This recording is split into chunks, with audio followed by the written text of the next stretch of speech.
The crying started softly, almost like a whisper fighting to stay alive. A tiny sound. Fragile. Tired. But inside the quiet luxury of the airplane cabin, even the smallest sound felt too loud. The little girl could not be more than 3 years old. Her cheeks were wet. Her tiny fingers clutched her mother's dress as if letting go would make the whole world disappear. "Mummy, my ears hurt," she whispered again, her voice shaking like a leaf in Harmattan wind. Her mother, Adaze, pressed the child gently to her chest, rocking her with slow, careful movements. "It's okay, my sunshine. It will pass soon," she murmured softly, kissing the child's forehead again and again as if love alone could remove the pain. Some passengers glanced at them with sympathy. Others turned away, annoyed. And then a sharp voice cut through the cabin air like broken glass. "Can't you keep that child quiet?" The words were loud, cold, without mercy, heads turned immediately. The man who spoke sat across the aisle in a wide leather seat, dressed in an expensive suit that looked untouched by struggle. Gold wristwatch, polished shoes, confidence that felt heavier than kindness. His name was Chief Raymond Balogun, a businessman known for money, power, and a heart people whispered about but never challenged. The child's crying grew louder, not because of pain alone, but because of fear. Adaze lowered her eyes quickly. "I'm so sorry, sir. She's in pain. I'm trying." "Trying?" He laughed quietly, but there was no humor inside it. "You people bring children everywhere and disturb decent travelers." A few passengers shifted uncomfortably, and no one spoke. Adaeze felt heat rise behind her eyes, but she swallowed it. Not here, not in front of strangers.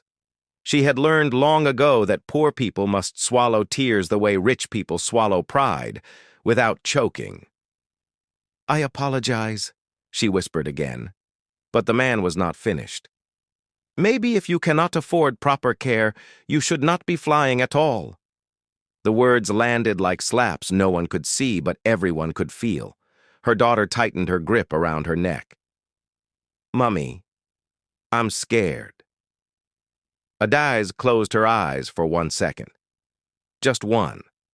Inside that second lived every sleepless night, every unpaid bill, every silent prayer whispered into darkness when hope felt too expensive to hold. She opened her eyes again and forced a gentle smile for her child. "You are safe," she said softly. "Mummy is here."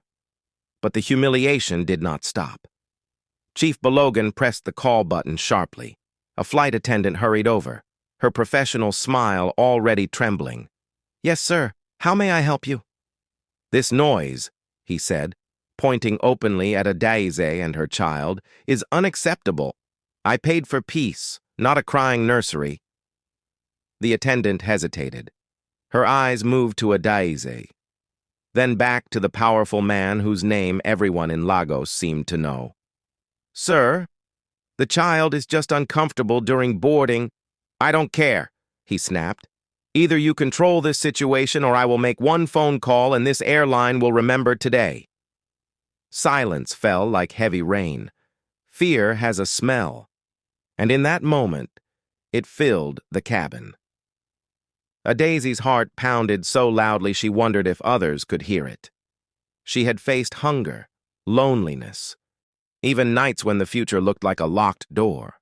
But public shame, this slow, burning humiliation in front of strangers, felt different. It felt like disappearing while still breathing. Her daughter whimpered again, tiny shoulders shaking, and suddenly, something inside Adaze broke. Not loudly, not violently, just quietly, like a thread snapping in the dark. She stood slowly, holding her child close. "I'm sorry for disturbing everyone," she said, her voice gentle but steady. "We will manage." The cabin watched, some with pity, some with guilt, some with the relief of people glad the shame was not theirs. If you were on that plane, would you stay silent like the other passengers, or would you defend this mother and her child? Before this story continues, like this video, subscribe to the channel, and comment what you would have done. Adaize sat back down quietly, rocking her daughter again.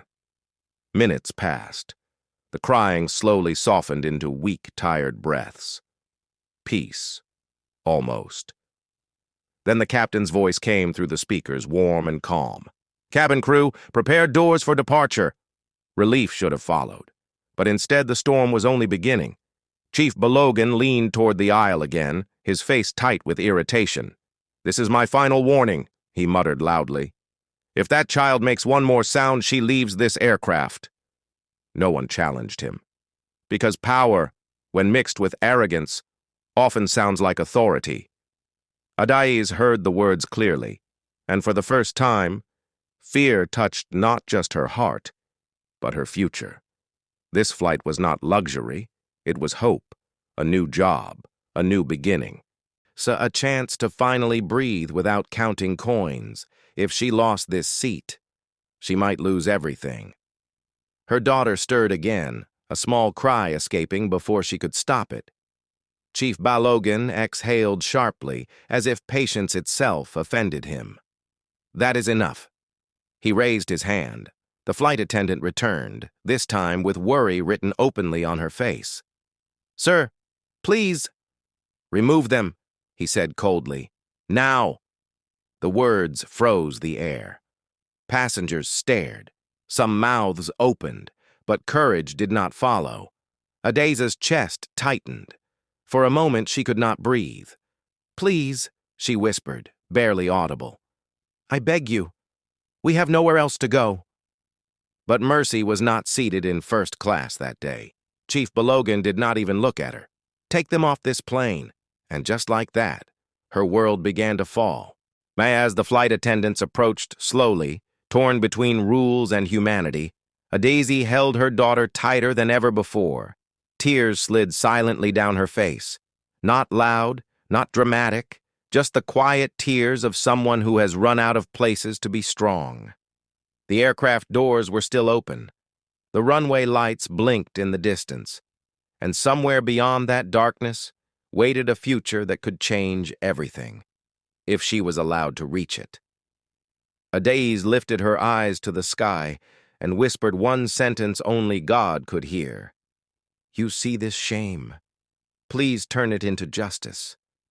Do you think this mother will be forced off the plane? Or is something shocking about to happen?" The aircraft door closed with a dull, final sound. Not loud, not dramatic, just final. Inside the cabin, the air conditioning hummed softly, and as if nothing important had just happened, as if a mother had not been pushed out of hope with a child in her arms, as if dignity had not been traded for comfort and silence. The plane began to move slowly away from the gate, its heavy body rolling forward like a giant that did not care what it crushed beneath its feet. Some passengers looked out the window. Others avoided looking at all. Because guilt, when ignored long enough, pretends to be peace. On the ground outside the aircraft, the night air felt colder than it should. Adaize stood still for a moment, her daughter pressed against her shoulder, the child's tears now quiet. Not because the pain was gone, but because exhaustion had taken over. There is a kind of silence that comes after humiliation, a silence that is not calm, only empty. Now the airport lights shone too brightly, making everything feel exposed. A security officer watched from a distance. Two airline staff whispered to each other. A cleaner pushed a trolley slowly past, pretending not to see. Nobody spoke to her, nobody asked if she was okay. And in that moment, Adaize understood something painful. The world often watches suffering as if it were ordinary. Her daughter stirred weakly. "Mummy, are we flying now?" Adaize swallowed the lump in her throat before answering. "Soon," she whispered gently. "Very soon." She did not know if that was true, but mothers sometimes speak hope even when they cannot see it. The plane gathered speed on the runway. Engines roared, lights blurred. Gravity pressed passengers into their seats. And then, lift. The ground fell away. The city lights shrank into tiny sparks below. Lagos disappeared beneath clouds. Inside the cabin, relief slowly returned. Seatbelts loosened, voices softened, laptops opened, drinks were served. Life moved on quickly, as it always does for people who are not the ones hurting. Chief Raymond Balogan leaned back comfortably, adjusting his suit as if he had just solved a small inconvenience. To him, the incident was already finished. A problem removed. Peace restored, nothing more. But peace built on cruelty never stays quiet for long. 20 minutes into the flight, something small changed. So small that most passengers did not notice. The lead flight attendant walked quickly toward the cockpit, her usual calm smile missing. A few minutes later, she returned, but not alone. Another crew member followed, whispering urgently. On their faces were tight, controlled, careful, the kind of careful people use when they do not want panic to spread. A businessman in the second row frowned slightly. "What's going on?" he muttered. No answer came, because uncertainty inside an aircraft is treated like fire, dangerous if exposed to air. Inside the cockpit, the atmosphere had changed completely. The soft professionalism of routine flight had been replaced by something colder. The captain held a message printout in his hand, reading it again and again, as if the words might rearrange themselves into something less serious. They did not. The co-pilot's voice dropped to a whisper. "Are you sure this is correct?" The captain nodded slowly. His jaw tightened. "Yes," he said quietly. "It's correct." Silence followed, heavy, uncomfortable, because both men understood what this message meant, and more frightening, who it was connected to. The name that returned back in the cabin, Chief Balogan accepted a glass of juice without even looking at the attendant. His phone rested confidently in his palm, though it had no signal at this altitude. Powerful men often carry phones like symbols of control, even when they cannot use them. He scrolled through old messages, half bored, half satisfied. Then he noticed something strange. The flight attendant who had served him earlier would not meet his eyes now. She moved carefully, politely, but with distance. Respect had shifted into something closer to caution. He frowned slightly. Power notices small changes faster than kindness does. On the ground. Still waiting at the terminal, Adaiz had not moved far. As a quiet corner, a metal chair, dim light. Her daughter slept against her chest now, tiny breaths warm against cold fabric. Minutes passed, then more minutes. No announcement, no explanation, no apology, just waiting. Waiting is heavy when you do not know what you are waiting for. Finally, footsteps approached. Not hurried, not careless. Careful, intentional. Adaiz lifted her eyes slowly. Two airport officials stood before her, their expressions serious, but not unkind. One of them spoke gently. "Madam, please come with us." Her heart skipped. Fear rose first, because fear always arrives before hope. "Is something wrong?" she asked quietly.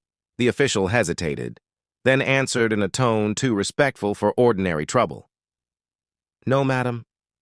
Something is very wrong in the air." Inside the cockpit, the captain exhaled slowly. There are moments in life when every decision becomes dangerous.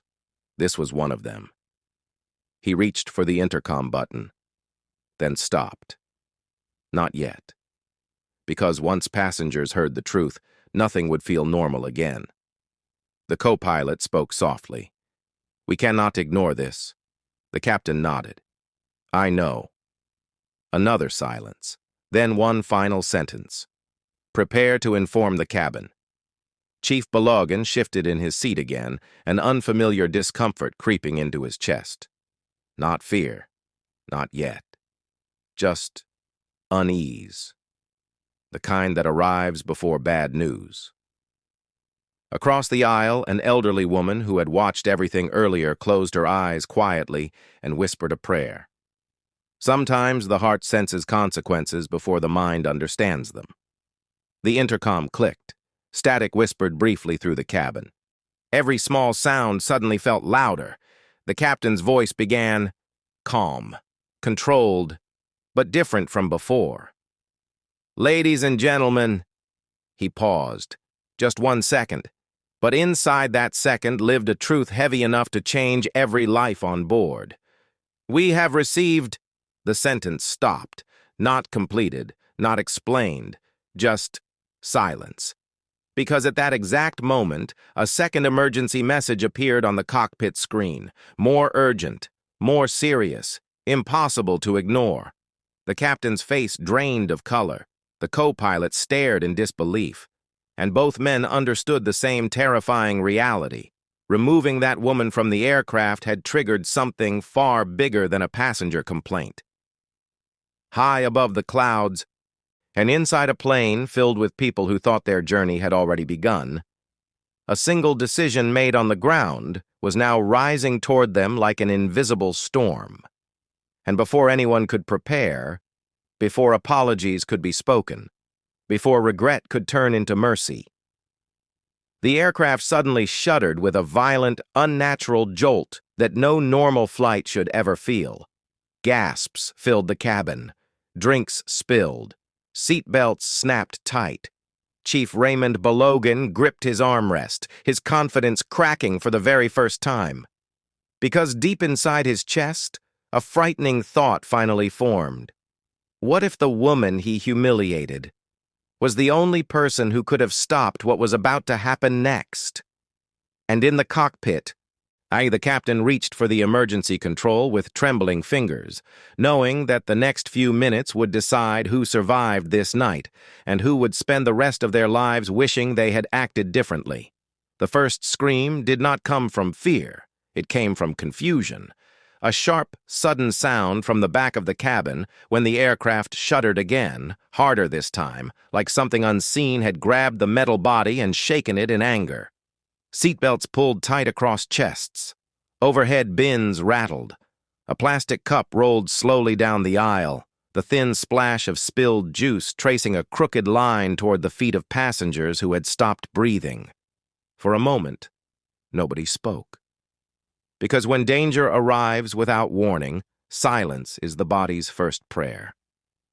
Then whispers began. What was that? Is this normal? Are we safe? The questions floated through the air like smoke, searching for answers that did not come.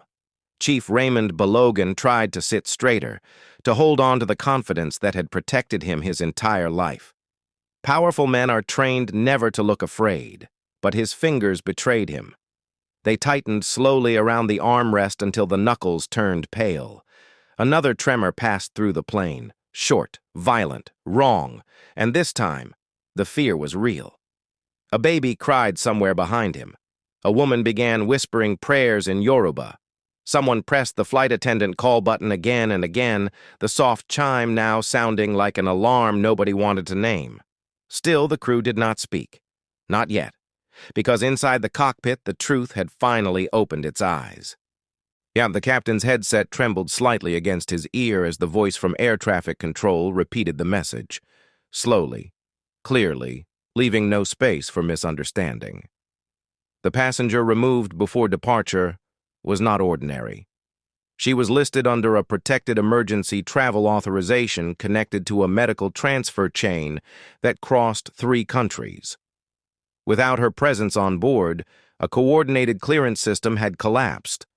Hospitals waiting at the destination had already been alerted.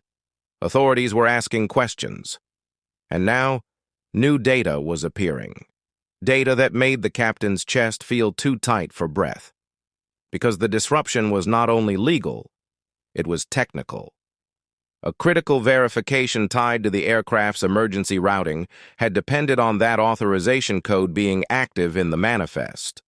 When she was forced off, the system flagged the flight. Not immediately, not loudly, but now, mid-air, the consequences were unfolding.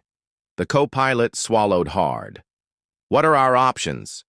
The captain did not answer quickly. Some decisions in the sky carry the weight of hundreds of lives, and the wrong choice cannot be undone. Outside the cockpit windows, clouds stretched endlessly, beautiful and silent, hiding the danger moving quietly inside metal and code and human error. Inside the cabin, tension thickened. Passengers could feel it now, the difference between normal turbulence and something else, something deeper, something the crew was trying to hide. Chief Balogan looked toward the front of the aircraft, irritation slowly melting into unease. He told himself this had nothing to do with him, nothing to do with the woman, nothing to do with the child whose tears had disturbed his peace, but the mind knows the truth, before pride allows it to speak. Across the aisle, the elderly woman who had prayed earlier opened her eyes and looked directly at him, not with anger, not with accusation, with pity, and somehow that felt worse. Another announcement tone sounded softly overhead, then cut off before any words followed. The silence that remained felt heavier than shouting. Minutes stretched, breaths slowed. Every small movement inside the aircraft now sounded too loud. And far below, on the ground they had already left behind, a daze stood in a quiet office, surrounded by people who suddenly treated her with careful respect. Documents lay open on a desk. Phones rang without being answered. Urgent voices moved in and out of the room like wind before a storm. She held her daughter close, still unsure what was happening, still carrying the fresh wound of humiliation in her chest. One official spoke softly into a receiver. "Yes, she is here." A pause. "Yes, we understand the implications." Another pause, longer this time. "We will inform the pilot immediately." Adai's heart beat faster, not from hope, not yet, from the strange feeling that the night was not finished with her. Back in the sky, the captain finally made his decision. His hand hovered over the announcement switch for a long second, the kind of second that divides before and after. When he spoke, his voice remained calm. But calm is not the same as peace. "Ladies and gentlemen," he began, "we are currently reviewing an unexpected situation. Please remain seated with your seatbelts fastened." That was all. No explanation, no comfort. Only the careful language of danger not yet named. The reaction inside the cabin was immediate. Fear does not need details. It grows perfectly well in uncertainty. A man began breathing too quickly. Someone else clutched a necklace and closed her eyes. Soft crying returned, spreading seat by seat like quiet rain. Chief Balogan felt something unfamiliar press against his chest. Not anger, not annoyance, regret, small at first, almost invisible, but real. Because for the first time since the plane left the ground, a single thought pushed past his pride. What if this is connected to what I did? He tried to reject it, tried to bury it under logic, status, certainty. But the mind, once open to truth, rarely closes again. But another violent shake tore through the aircraft, stronger than before. Gasps rose together, not whispers now, real fear. And in the cockpit, a warning light blinked on. Not catastrophic, not yet, but serious enough that both pilots felt the same cold realization settle between them. Time was running out. The co-pilot spoke quietly, almost to himself. "If the authorization isn't restored..." He did not finish the sentence. He didn't need to, because both men understood what would follow. The captain looked at the coordinates ahead, then at the fuel calculations, then at the emergency protocol screen, still waiting for confirmation that might never come. Far below, the city lights of another region flickered through gaps in the clouds, too distant to help, too close to ignore. Inside the cabin, Chief Balogan closed his eyes for one brief moment, and in that darkness he saw the face of the woman he had refused to see before. Not poor, not weak, not insignificant, just human. When he opened his eyes again, the confidence he had worn like armor all his life felt suddenly thin, because deep in his chest, a terrifying possibility had finally taken shape. If something happens to this plane, the last thing he will ever be remembered for is pushing a mother and child into the night, and some truths arrive too late to change. The aircraft shook again, longer this time, a deep vibration that traveled through metal, seat, bone, and breath. Passengers began to cry openly now. Prayers rose louder. Fear filled every empty space. In the cockpit, yet the captain reached for the emergency frequency with steady hands that no longer felt steady, because the next decision would decide everything. And far away on the ground, a daze suddenly felt her daughter tighten her small arms around her neck and whisper one soft question. "Mummy, are we safe?" Adaze did not answer immediately, because somewhere deep inside her heart, a quiet voice was asking a different question, one she was almost afraid to hear. What if the same sky that watched her humiliation was now preparing to reveal the truth?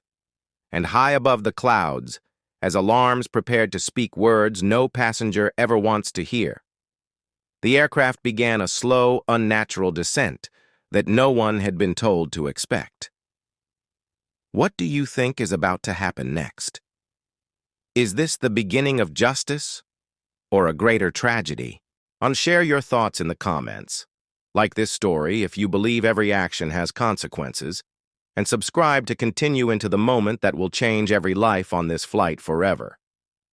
The descent was slow at first, so slow that only the trained eyes inside the cockpit understood what it meant. But the body always feels danger before the mind accepts it. Passengers shifted in their seats, sensing the change in the air pressure, the strange heaviness settling inside their ears, the quiet way the engines sounded different, lower, strained, uncertain. Fear no longer hid behind whispers. It moved openly now, seat to seat, breath to breath.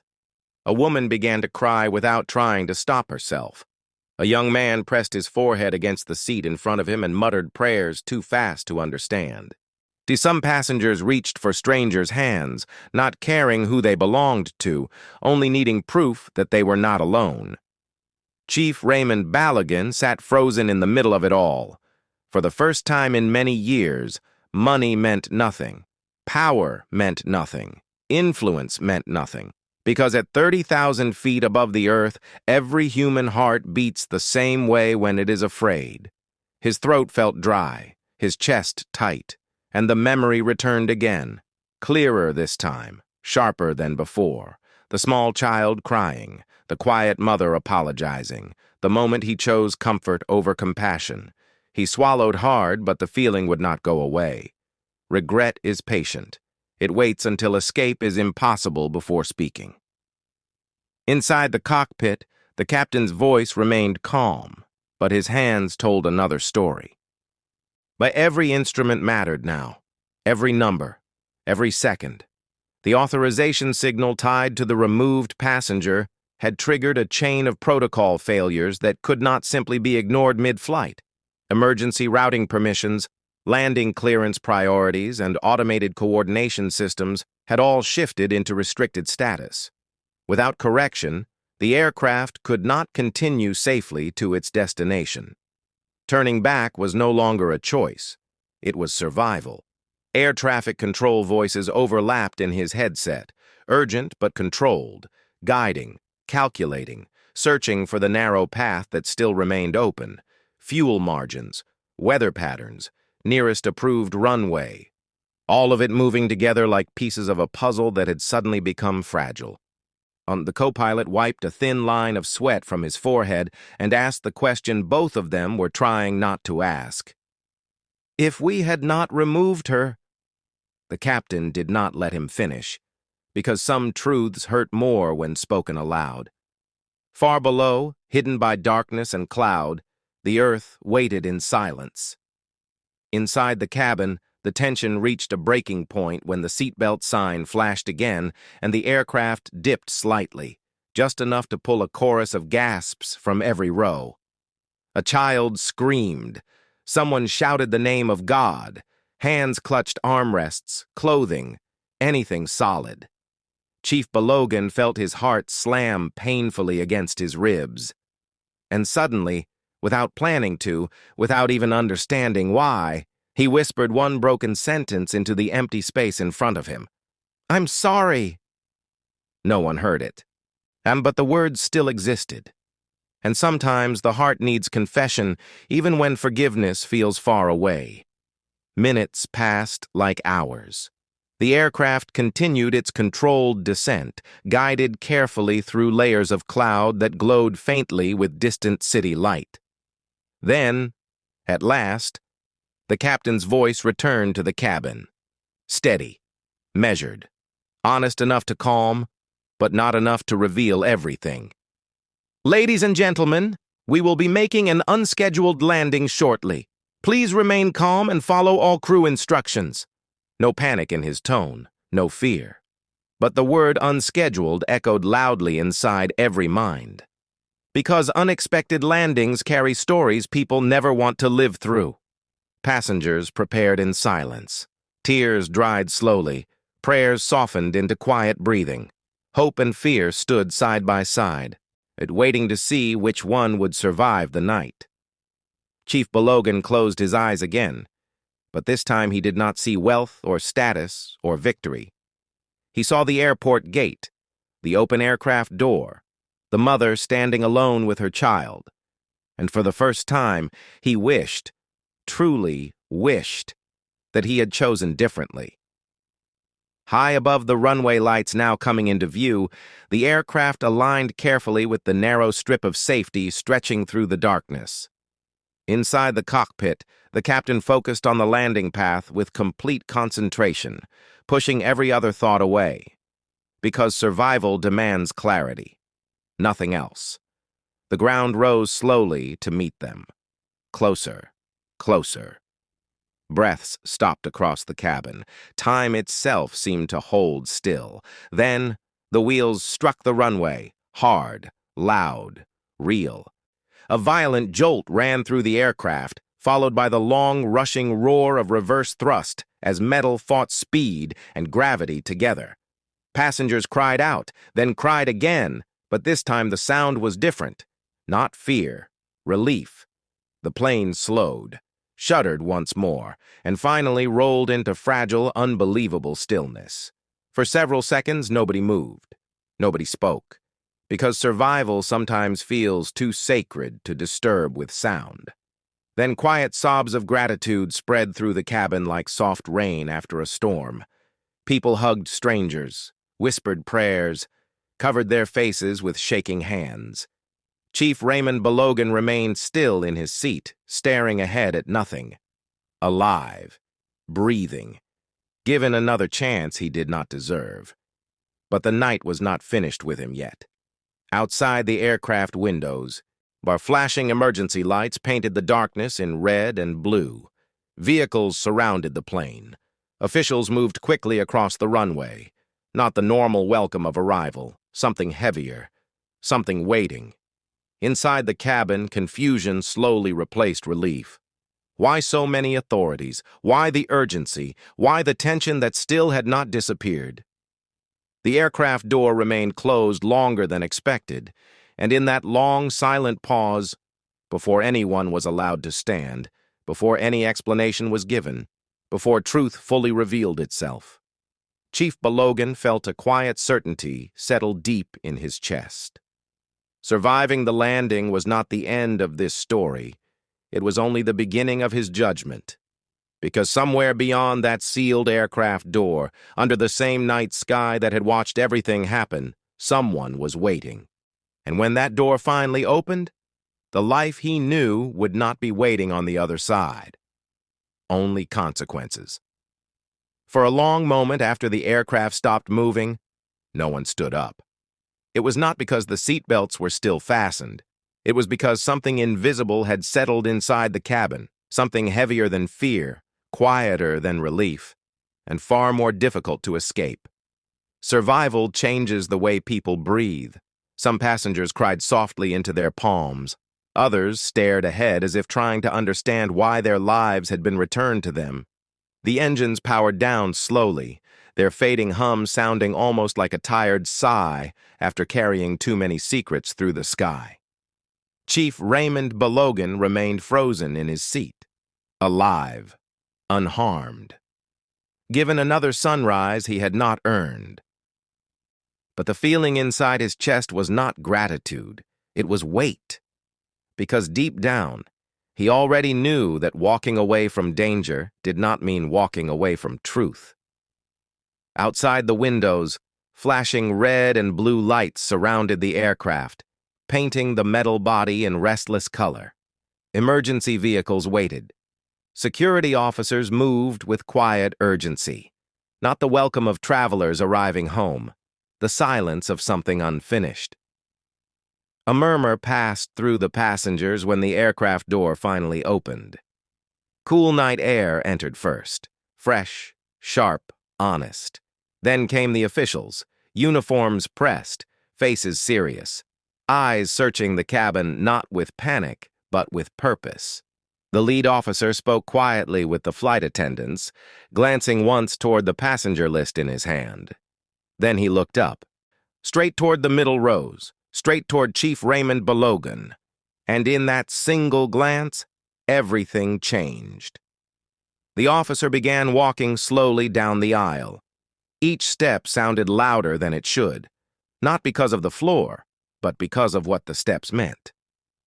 Passengers watched in silence, some with curiosity, some with understanding that arrived too late, some with the quiet recognition that justice had finally entered the room. Chief Balogan felt the air leave his lungs. Not suddenly, not violently, just quietly. The way pride leaves a man when truth finally reaches him. The officer stopped beside his seat. For a heartbeat, neither man spoke. Then the officer's voice came, calm, respectful, but carrying a finality no money could soften. "Sir, please come with us."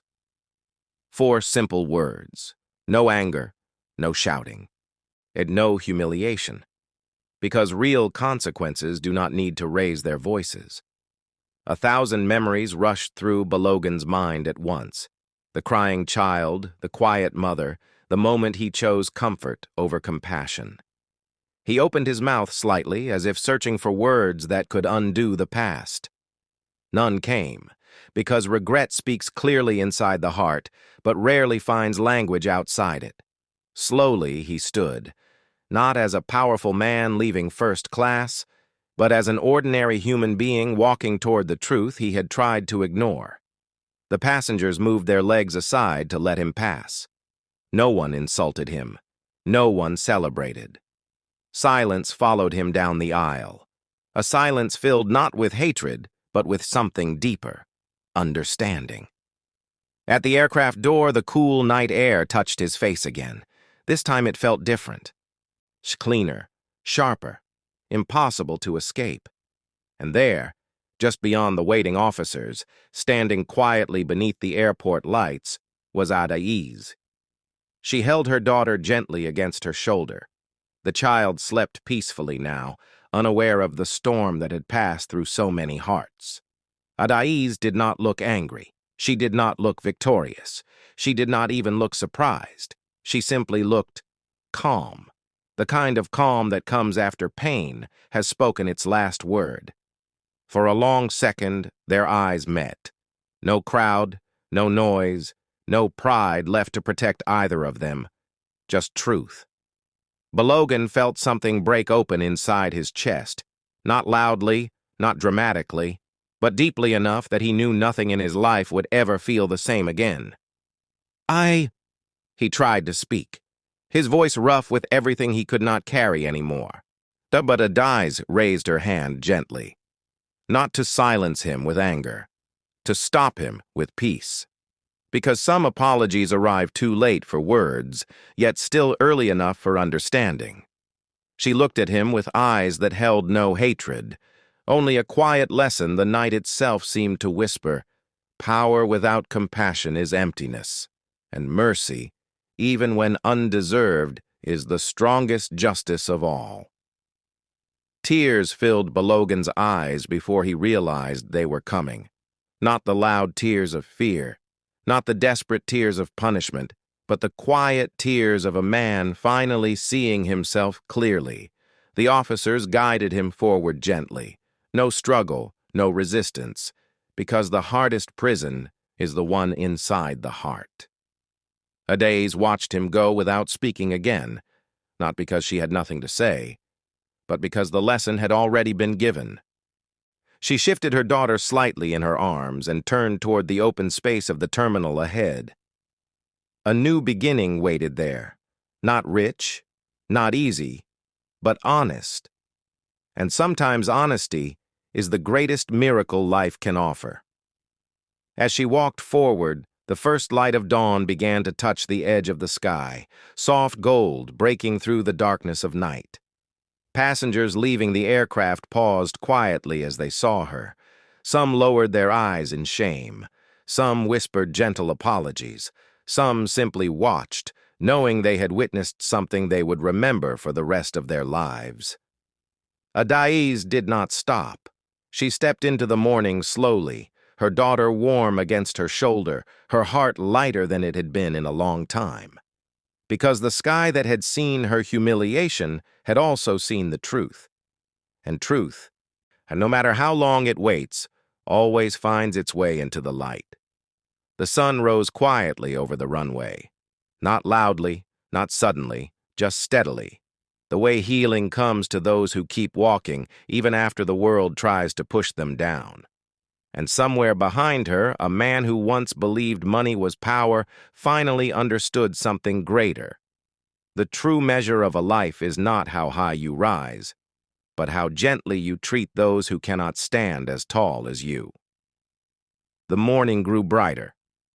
The night ended. And the story closed not with revenge, but with something far stronger. Grace. If this story touched your heart, take a moment to reflect. Have you ever seen someone treated unfairly and wished you had spoken up? Share your thoughts in the comments. Like this story if you believe kindness is stronger than pride. And subscribe for more powerful African stories that remind us what truly matters in life. Because sometimes, one story can change the way we see the world forever.